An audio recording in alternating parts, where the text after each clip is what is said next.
Howdy goons, this is the RG34XX, another Linux-based H700 handheld from Anbernic. If I could name the XX line, I'd probably call it something like Old Reliable. They're perfect for what they are. You know exactly what you're getting, and they're all the same, just in different shapes. It's not any better than the others, but it's shaped like a GBA, so it's better than the others. But shaped is kind of underselling how close they got here. It's like they sat next to each other in a class at handheld school, and Nintendo was like, you can copy my homework, just make it a little bit different so the teacher doesn't notice. Then Anbernic winked and said, gotcha. Then didn't listen to a single thing Nintendo said besides you can copy me. I'm serious, it's that close. And I would know. The GBA is my #1 console. It's the one that I remember the best, played the most, and even in the decades following it being discontinued, I still play it regularly through emulation. This is a system I know inside and out. I've said before that the GBA could be re-released or it could have never been discontinued, and it would still do well today, and I still feel that way because the games on it now feel very close to the indie titles that we get nowadays. It's aged very well, and it's going to continue to age well thanks to the community support through ROM hacks and fan games like Good Boy Galaxy. Despite the SP having a backlight and rechargeable battery, I always preferred the original. The shape was just better and wider, it felt better in my hands, and was more spacious. I then saw the Micro, and I wanted that. As you can see, even 20 years ago, I had gear acquisition syndrome, or gas. I had really bad gas. Still do. It's actually kind of a problem for me and everyone around me. It's just the worst gas. So eventually I ended up getting the RG28XX, and it was the Micro that I always wanted. Would have been better with Wi-Fi, but it was perfect for playing everywhere. It's small enough to fit in my pouch and goes everywhere with me. Even after obtaining larger devices, the little orange brick still went with me when it was time to leave the house. Recently I thought, the original GBA was very portable. I was able to bring my GBA with me everywhere, so it makes sense that it would be just as portable today, if not more so. I recently got a Pocket Air Mini to play a bunch of old systems, but still ended up using it just for GBA. Clearly, I just wanted to play a GBA again, so I decided to take the hint. I needed to get the RG34XX. I feel like I finally did that one thing. What's it called? This is going to bug me. I made a good decision. That's it. Gonna remember the phrase. It happens so rarely. I've been playing with the RG34XX for a bit, and I was going to do a first impressions video on it, but I don't think that's really necessary. It's an H700. We all know what it can do. It plays PS1, some PSP, and a little N64, and very little Dreamcast. But we do have some unique features to talk about. Let's start with the physical features. We have a 3x2 aspect ratio screen that's 3.4 inches diagonal, which is half an inch bigger than the original. 3.4 inches is huge. Too big, some might say. With the 3:2 ratio, GBA plays at perfect integer scaling with the screen. If you want GBA, this is the GBA machine, especially when you compare it to Anbernic's RG35XX SP and the 34XX SP. One has a 4x3, 3.5 inch screen with no analog sticks, which doesn't make sense for a GBA SP themed handheld. It should have analog sticks for 4:3 games like PS1. Then the other one had a 3x2 aspect ratio screen with analog sticks, but that's the one that shouldn't have analog sticks on it. So those of us who want an authentic GBA SP option, we just don't have that. But the regular 34XX is a perfect GBA. How did they hit it out of the park with the 34XX but not with the SP line? Some say it's planned obsolescence, which might be giving them a little too much credit. We're all buying 3+ handhelds from them.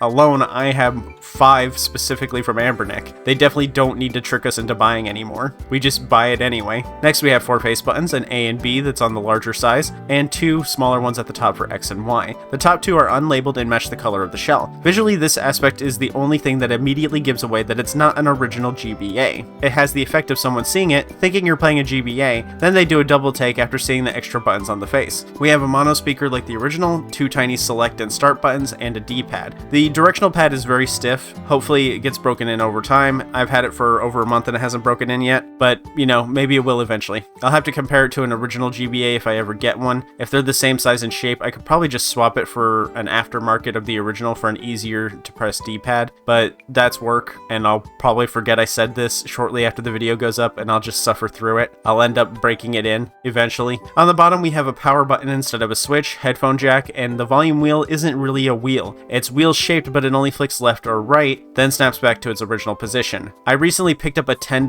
handheld that is one of those garbage e-waste ones, and it has a full wheel, so I don't know why this doesn't have a full wheel. I'd prefer it to be as close as possible to the original, or to just be buttons. The more mechanical parts something has, the more points points of failure it risks having. The springiness with this flick wheel will one day wear off, and the already finicky volume and brightness controls, because it's both, will only get worse. At the top we have the L bumper, which is very authentic to the original, but still feels a little stiffer than I remember on mine. A reset button, USB-C, which is both power and data transfer. Unfortunately, it's a 5-volt charging device, which greatly annoys me, and you're definitely tired of me complaining about it. It can't cost that much extra to put a 10-volt port in. Since this is an Anbernic Linux handheld, we have a mini HDMI port, which to me is a signature of Anbernic's design. I don't see many other companies putting HDMI ports on their handhelds. Then a menu button and a right bumper. The menu button's positioning makes it a little difficult to press button combos for shortcuts. For example, brightness is holding the menu button then flicking the wheel. I have to hold the menu button down with my left hand and then flick it with my right. It's especially cumbersome when you want to fast forward, so you need to hold the menu button then press the right bumper. I'd prefer a menu button somewhere on the front or on the left side, but others might prefer the current position, as you might be using rewind more than I do. I play on hardcore with retro achievements, so I can't use save states or rewind. The top of the device is fine. Aside from that, they made effective use of the normally pretty vacant top part of the GBA. Normally there is only a connection port for link cables and 2 holes for locking in the cable. On the back we have a removable battery door so you can self-repair the battery, a lanyard hole so you can put on a wrist strap.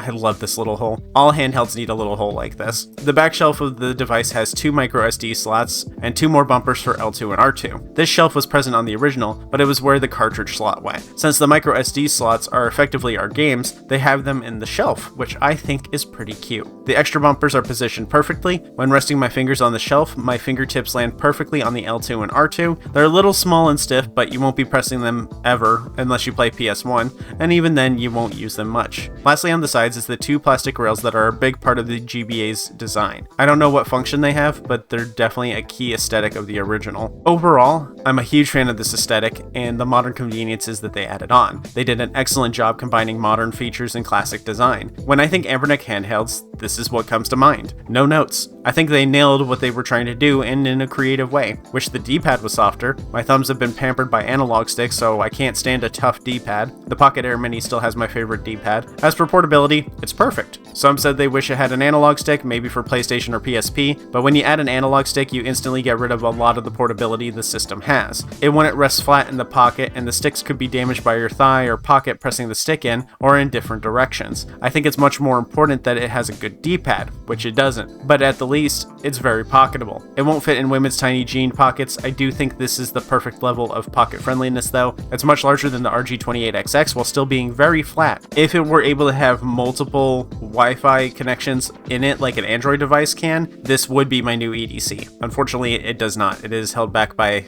that Linux. Maybe someone could do something with a CFW in the future that allows me to have multiple Wi-Fi connections in the system, and then it just auto connects to whichever one is available, like an Android system would be. It would be a lot better, but it doesn't do that, unfortunately. So I have a hard time bringing this out to like game nights at my local game store. In terms of power, it's an H700 handheld. You'll be able to play PS1 and PSP plus all Pixel systems before it, but I wouldn't even bother with any N64, Dreamcast, or anything else after those. It's perfect for GBA because, of course it is. 4.3 stuff will still have some minor pillar boxing, but unless you prefer a clamshell, you'd struggle to find a better GBA. The lower power does have some drawbacks though, like you're not going to be able to use some of the better shaders. Even when using LCD Grid V2, the FPS cuts in half on GBA, so get comfy with raw pixels. My only wish for this handheld would be for it to use a more simplified version of Android like Magic X's Dawn launcher. It's just like Onion, but it's on Android, which means you get better sleep functions. Also having multiple Wi-Fi connections. But that means that they might have to use a different chipset, and I could definitely do without the third degree burns from using an all-winner chip. For games I played Kirby Nightmare and Dreamland and DBZ Legacy of Goku 2 for games involving a lot of D-pad use. My thumb did hurt after a while playing Legacy of Goku 2. For latency testing I used WarioWare 1 and the latency is low. I don't know if you'd be able to beat WarioWare on it because there's still a noticeable latency, and when I mean latency I mean delay from software emulation, not input delay.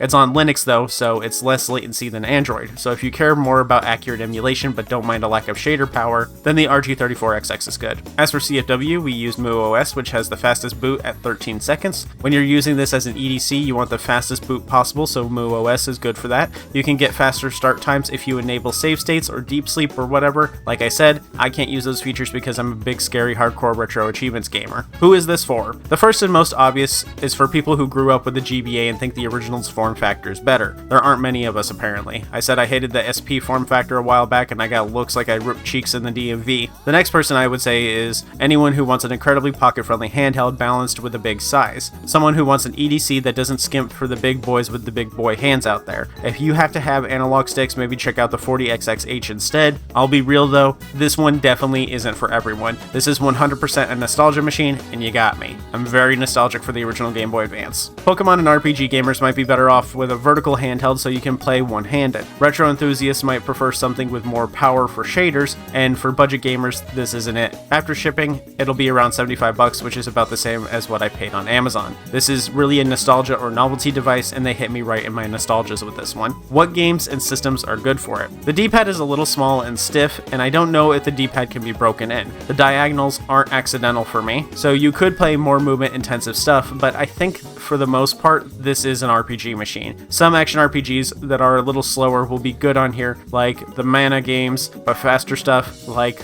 Legacy of Goku, will take some getting used to. I tried a fighter this time. You probably won't care for them on this D-pad because of the stiffness. It's not terribly stiff, just more than standard. GBA games are obviously the dream fit because it's bigger than the GBA screen, but compared to the other XX devices, it has the same screen width as the Cube XX and 3.5-inch 4x3 handhelds. So if you have a Cube XX or a 35XX handheld, then this won't be an upgrade unless you prefer the shape or lack of sticks. PSP seems like it would be a good fit because it's a wider screen and there's minimal letterboxing, but the screen is still too small for me to consider it playable. WonderSwan horizontal games are a good fit since 14:9 is very close to 3:2. Almost no letterboxing, and these games tend to have chunky sprites like GBA games. GB, GBC, Pico 8, NES, and SNES internal resolution and 4.3 are smaller on this handheld than the rest of the XX line, but still a little bigger than their original screens. If you have a Cube though, this is obviously a downgrade. I still pull out the Cube XX just for Game Boy and Pico 8. Very noticeable pillar boxing though. It's a nostalgia machine. I've said that, but that's what it is. It's a downgrade or a lateral move for most, but the lack of sticks makes it pocket friendly. I do bring it everywhere.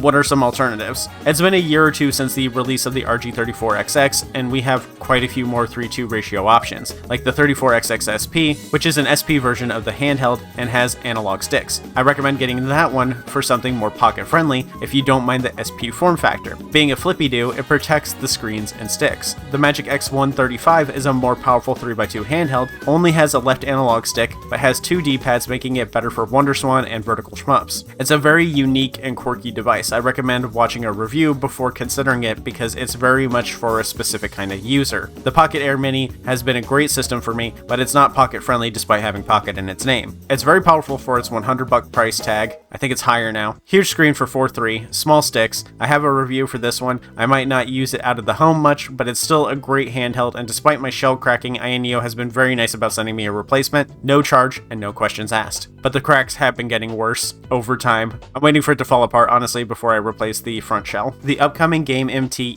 EX8 is also a 3.2 handheld, and it looks to be quite large. The sticks are fully sized and it can play PS2 at 1x resolution like the PAM. It's around the same price at $140. I always feel weird recommending their handhelds as you have to buy through AliExpress. Just make your own site already. Honestly, you don't need a 3.2 specific handheld for GBA. It looks good even if you stretch it to 4.3, which I do on the PAM alongside a CRT shader. That's it for this one though. If you enjoyed the video, please leave a like and a comment. Don't know what to comment? That's fine. Just tell me what your favorite GBA game is. I like playing the Yu-Gi-Oh games and pretty much any RPG. If you're on Retro Achievements or Blue Sky, feel free to follow me. I'm Nimzy Nova. Lastly, check out my Discord group to talk emulation, handhelds, and games with me and the other goons. Thanks for watching, and thanks to the members on YouTube like Dragon Fanatic, AstroPixie YT, Linky, and Willie Pete. Bye!